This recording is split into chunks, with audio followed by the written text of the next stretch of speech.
Exclusivo. Correo vincula a Hunter y a Mark Zuckerberg. Vivimos en una guerra sin restricciones. Las convencionales se han desvanecido y la noche del 24 de octubre, tras meses de tensiones, China comunista empieza a resquebrajarse por una parte y trae consigo a sus socios. Lu Wang-Ding-Gang, fundador de Lut Media y asociado al medio gnews.org, ha comunicado que el Partido Comunista Chino ha estado operando bajo un esquema de corrupción que ha involucrado directamente a la familia Biden, principalmente al candidato a las presidenciales en Estados Unidos, Joe, y a su hijo Hunter, entre distintos actores políticos y sociales. Esquema de corrupción del Partido Comunista Chino. El esquema, según ha revelado, opera el Partido Comunista Chino para ejercer control. Se basa en las letras BGI, por Blue de azul, Gold de oro y Yellow de amarillo. El azul representa una estrategia terrorista que utiliza la vigilancia, ciberataques y censura de información para amenazar, controlar e influir en las fuerzas extranjeras. El oro representa la estrategia de infiltración mediante el uso de dinero para sobornar a las élites, desde presidentes hasta periodistas y reporteros. El amarillo representa la estrategia sobornar a sujetos clave con favores sexuales. Muchos políticos, ejecutivos y medios de comunicación extranjeros han sido totalmente corrompidos, por lo tanto controlados por el Partido Comunista Chino a través de BGI. China construyó Great Firewall para evitar el acceso a sus ciudadanos a la información y, a nivel mundial, plataformas como Facebook, Twitter y Google monitorean, eliminan, suprimen e incluso lo declaran bulo o fake news, como vimos en nuestro último reportaje, La verdad sobre los verificadores. Acuerdo entre Hunter Biden y Mark Zuckerberg. Recientemente, Lut ha difundido un correo electrónico que revela un acuerdo planeado entre Hunter Biden y Mark Zuckerberg, CEO y fundador de la compañía Facebook. En la comunicación electrónica, un socio comercial de Hunter Biden revela planes de un posible acuerdo entre ellos dos y Zuckerberg. La comunicación, en cuestión, es el conocido socio comercial de Hunter, Devon Archer, para Jason Galanis. En el texto del hilo del correo electrónico, Archer menciona: "Esto es genial, tendré algunas ediciones en breve. Una grande es en la que Zuckerberg está invirtiendo verticalmente en los veteranos.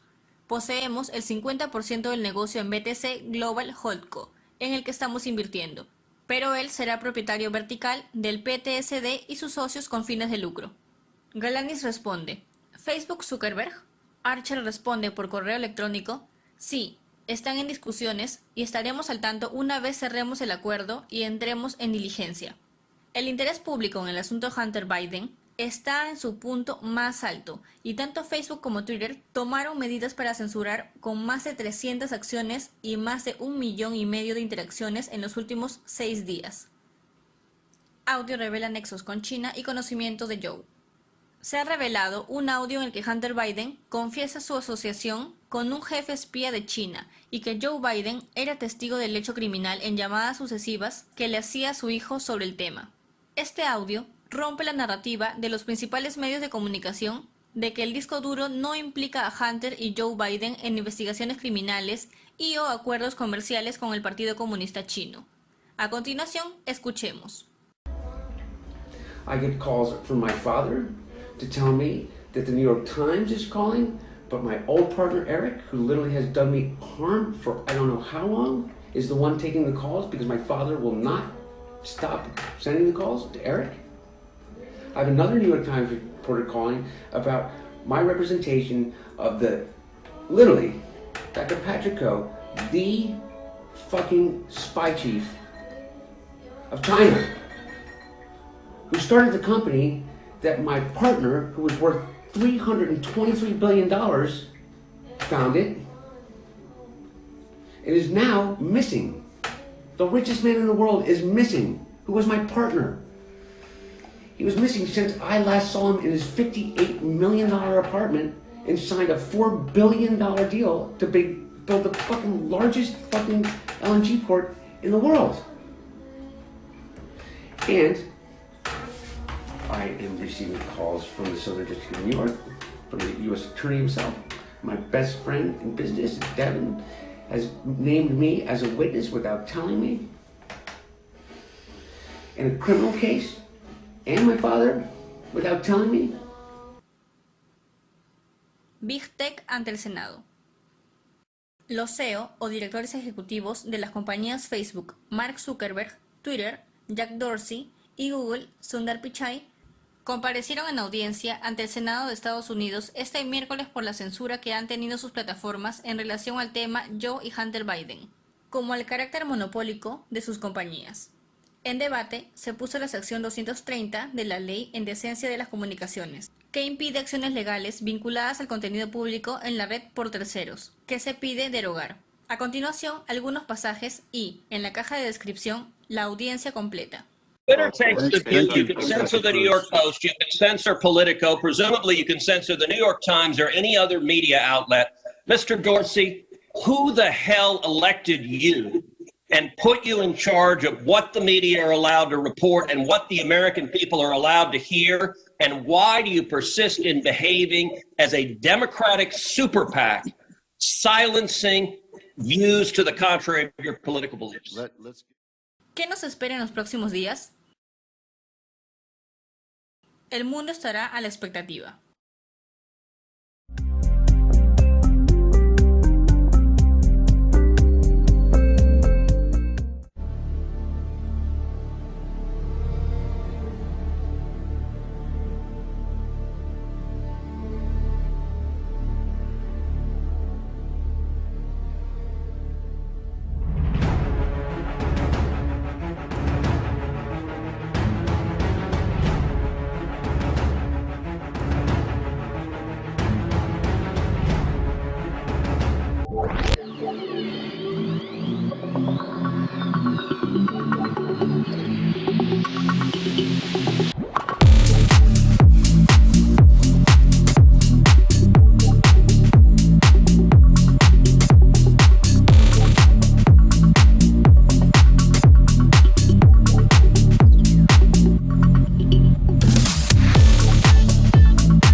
Here's the deal. One of the things that is important is that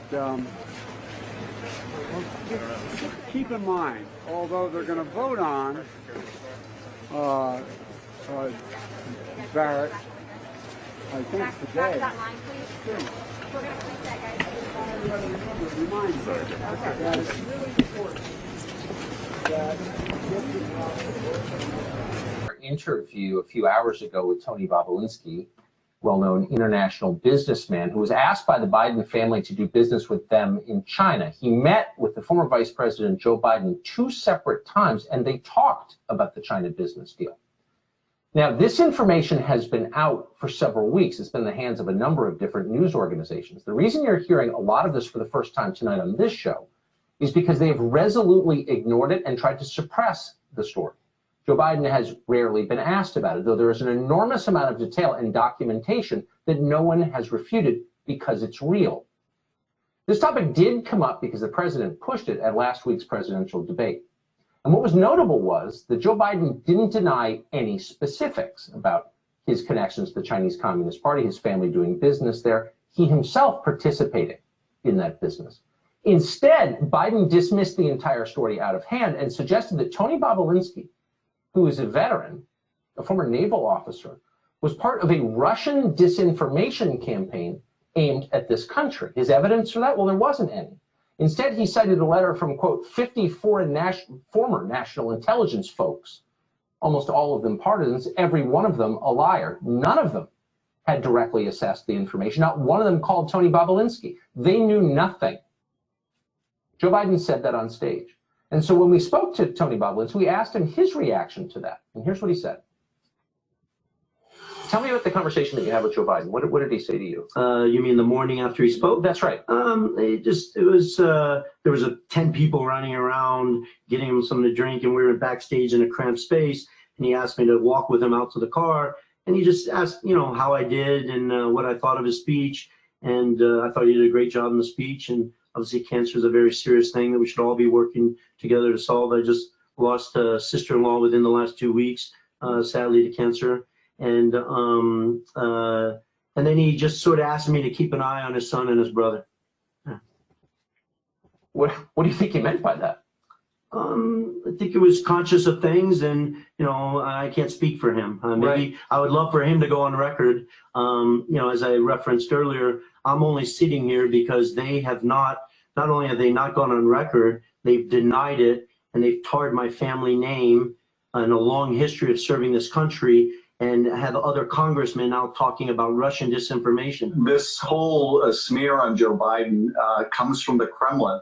I held a top secret clearance from the NSA and the DOE. I served this country for 4 years in one of the most elite environments in the world, Naval Nuclear Power Training Command. And to have a congressman out there speaking about Russian disinformation, or Joe Biden at a public debate referencing Russian disinformation, when he knows he sat face to face with me, that I was traveled around the world with his son and his brother, to say that and associate that with my name is absolutely disgusting to me. Did you complain about that? I mean, to suggest that you were committing treason or part of a foreign attack on our democracy, which is how they characterized it. I mean, that's such a serious and I think unfair charge. Did you bring this up with them? Well, in basic form, you're exactly right. They are publicly accusing me of treason right now, treating me like I'm insignificant, or the 50 years of history that my family served this country is insignificant. And that's why I'm sitting here having this. I assure you, this is the absolute last place I want to be right now, and the last thing I want to be doing right now. But I feel like I have a patriotic duty to this country and every American citizen to go on record and to find the facts for them and let them do their own work. Let them decide how they view those facts or not. But for the Biden family to deny these facts, and then not only deny them, they could have just said no comment, but they didn't say no comment.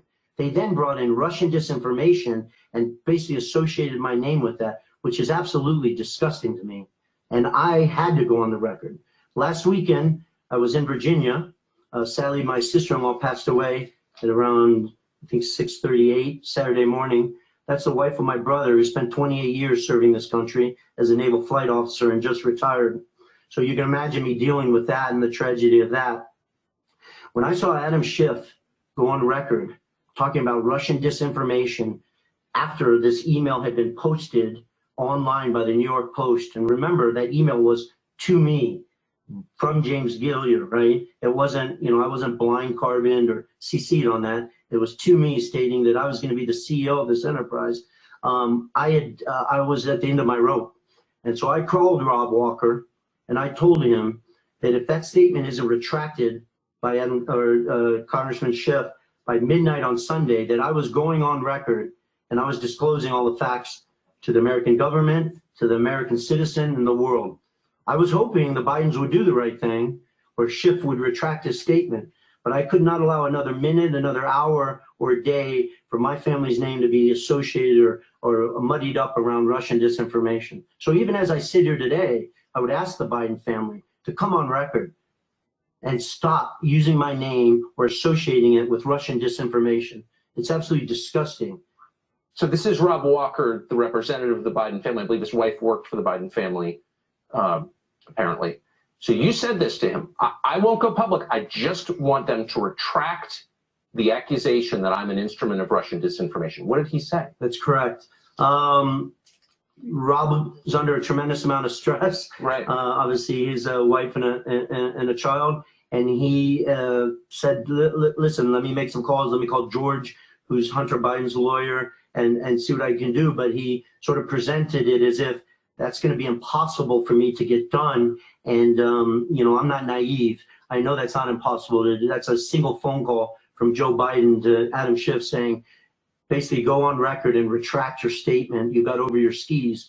And when I was up late that night, and when the statement wasn't retracted, come Monday morning, I was ready to go on record. And how that record was, I was willing to go in front of any senator, any congressman, the Department of Justice, the FBI, or sit here with you, Tucker, and basically provide the facts to the American people and let them make their decision. This isn't a political focus of mine. People were accusing my family of treason after I served this country and defended this country. So the reason you wound up here in this interview, and I just want to affirm for our audience, I don't think you had any desire to do this interview. Absolutely no desire. Is because nobody else told your story. So were you surprised, given the trove of documents you have, given the credibility that I think is apparent that you have, that no other news organization took the time to unpack this story? Surprised is probably an understatement of the year. Shocked, because it would be different if this was my word against Jim Biden, Hunter Biden, and Joe Biden. Right. That would be a very slippery slope, not something I would take the personal and family risk on it. But I've provided more documents and facts that validate times, meetings, who participated. That email to me on May 13th was generated by somebody else sent to me. It wasn't me generating. These text messages that I've provided are Hunter Biden in the first person, Jim Biden in the first person, James Gilliar in the first person, Rob Walker in the first person. It's not me generating the text messages. It's them speaking. So you can interview them. The FBI can interview them. Our government can interview them. But I was shocked that not only the media is not only discussing this, they're going to the other extreme. They're dismissing it as Russian disinformation. This country has heard enough about Russia. We went through 3 years of every day, Russia, Russia, Russia. It's just absurd. The Cold War is over. And they're saying it about your family. Yes. The Biden family knew that you're going public with this. And you spoke to Rob Walker about it. Again, the self-described Biden family representative, and Biden family, meaning Joe Biden as well. What was his response when you let him know that you were going public with this? Trying to coach me, trying to sort of say, hey, we don't want to do that. We don't want, press trucks out in front of our house. I'm going to have to move. I could lose my job. And all that, I'm not trying to cause any harm to anyone in this situation, right, let alone Rob Walker and his family, James Gilliar and his family. But basically, Rob's position was, if you go on record with all these facts, you'll bury all of us. If he doesn't come out on record, I am providing the facts. You're just going to just bury all of us, man. What was your response to that?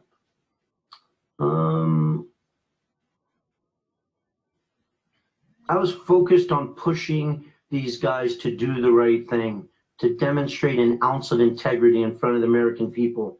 They all know the facts. I live the facts. And luckily for the American people, all the facts are extremely well documented. I'm irrelevant in this discussion, so I can ride off, but the American people can read these texts, listen to the recording that you just played, read the legal documents that were executed in Delaware, and they can form their own conclusion. They don't need me to form the conclusion for them. Give us a sense of your contacts with Hunter Biden. A lot of this is complex. There's a lot that we're not, this is television, so we're not putting, everything that we have on the screen because we can't. But for those who might suspect that you didn't really have a lot of contact with Hunter Biden, give us a sense of some of the places where you had conversations with him and over what time frame. So obviously, as we already discussed throughout 2015 and 2016, while Joe was still the sitting vice president of the United States, these guys had been doing extensive work around the world in places like Oman, Luxembourg, Romania, that I was being made aware of, but I obviously hadn't come off the bench and agreed to be part of this. I'm sorry, I've got to interrupt you there. Oman, Luxembourg, Romania. Correct. So they don't speak any of these languages. Neither one of these guys has any record of success in business. Neither one has a background in international business. Why would they be doing business in Oman, Luxembourg, and Romania? Because they have relationships and they have the Biden name that they're able to set up meetings and get people to jump through hoops in an interest to garner favor with the sitting Vice President, Joe Biden. So it sounds like Gillier is a legitimate business guy, someone who's Yes. fluent in the language of Yes, international James business. Gillier, served his country. He's British. Yes. He's traveled around the world for decades. He's a very low-profile Right. individual, but he's sharp and he's as legitimate as they come. Sounds it. But Hunter Biden and Jim Biden have a well-documented, decades-long record of business disasters. Did you get any sense that either one of these guys was qualified to be conducting this kind of business? The only qualification they had was the Biden name. But they seem to have parlayed that into quite a few deals in quite a few countries. And I interrupted you, so continue with where they were doing these deals. Yeah, so you had asked, the extent of my communication with Hunter Biden. So when I decided to come off the bench and entertain being the CEO of Sinohawk Holdings, obviously I was brought up to speed on the work that they had been doing in Oman, Luxembourg, France, Romania, Kazakhstan, and stuff like that, because that was all going to be integrated into Sinohawk Holdings. And so you asked to the extent that I spent time with Hunter Biden. I personally was in Bucharest, Romania with Hunter Biden, Jim Biden, James Gillier, Rob Walker. I was in Monaco for the annual Grand Prix there. I was supposed to sit with Hunter Biden. I met him. I met on the patio of his hotel, and I sat there and waited for 2 hours. And you can imagine how angry and I was frustrated after sitting there for 2 hours waiting for him without a text, a phone call to let me know I can't make it or I'm tied up. And in a text that I think you guys are aware of and saw, the next day he aggressively comes back at me that he couldn't attend the meeting that he himself set up. I stepped away from family and friends on the yacht that I was on with my friends to go sit with him for a couple hours. And he's effectively screaming into the phone that he could not pick up a phone and text me because he was with the Ukrainians and Mykola, the founder of Burisma, and that he was fighting for the only income he has on the Kazakhstan deal that apparently he negotiated. Now, I had no exposure to the Kazakhstan deal. I'm not aware of any of the particulars of that Kazakhstan deal. I just know for a fact there is a Kazakhstan deal because Hunter Biden in first person told me there was in the text that I think you guys have and you will show to the American people. It's not my job to determine what that deal is. I'll leave that up to the FBI or the Senate and the Congress to figure that out. I just want to restate this. You are not a grifter. You're not someone who's selling access. You're a legitimate businessman who's done deals in a lot of different countries. So I just want you to assess once more, is there anything about Hunter Biden's personal experience, personal qualifications that would justify him doing a deal in Kazakhstan? Absolutely nothing. The only thing that he had was the Biden family name and the fact that his father at one point obviously was a sitting vice president and potentially would run as a future president. It sounds like a remarkably ambitious international business program they had running. Extensive. He and his uncle. Extensive. This is a small point, but I can't get over it. So you saw a number of reporters say, again, in an effort to bat away your story, your testimony on this, that the chairman referred to in a bunch of these emails was not Joe Biden. It was, in fact, the government of China. When you see people refer to the chairman thinks this, the chairman thinks that, they're talking about China and not Joe Biden. So I want to put up on the screen. Here is a text message you received from Hunter Biden to you. Hey, Tony, I have an idea. In light of the fact that we are in an impasse of sorts and both James's lawyers and my chairman gave an emphatic no, I think we should all meet in Romania on Tuesday next week. And so you're hearing reporters say that chairman was, in fact, the Chinese government. Here you have Rob Walker responding to you, clearly there's some confusion over this, and he's saying, I'm gonna put this on the screen now. When Hunter Biden said his chairman, he was talking about his dad. Correct. There's two chairmen in the story. There's Chairman Yi, who was the chairman of CFC. Yes. In that text from Hunter Biden, he was not talking about the chairman of CFC. And what Hunter is referencing there is he spoke with his father, and his father is giving an emphatic no to the ask that I had, which was putting proper governance in place around Oneida Holdings. So Joe Biden is vetoing your plan for putting stricter governance in the company. I mean, and it's right here in the emails. Yeah, Tucker, I want to be very careful in front of the American people. That is not me writing that. That is not me claiming that. That is Hunter Biden writing on his own phone, typing in that I spoke with my chairman, referencing his father. If the world thinks that my chairman is not his father, then Hunter Biden would come forward and go on record and state to the world. But you have the Biden family representatives, Rob Walker, saying right here, May 19th, no. When he said his chairman, he was talking about his dad. Exactly.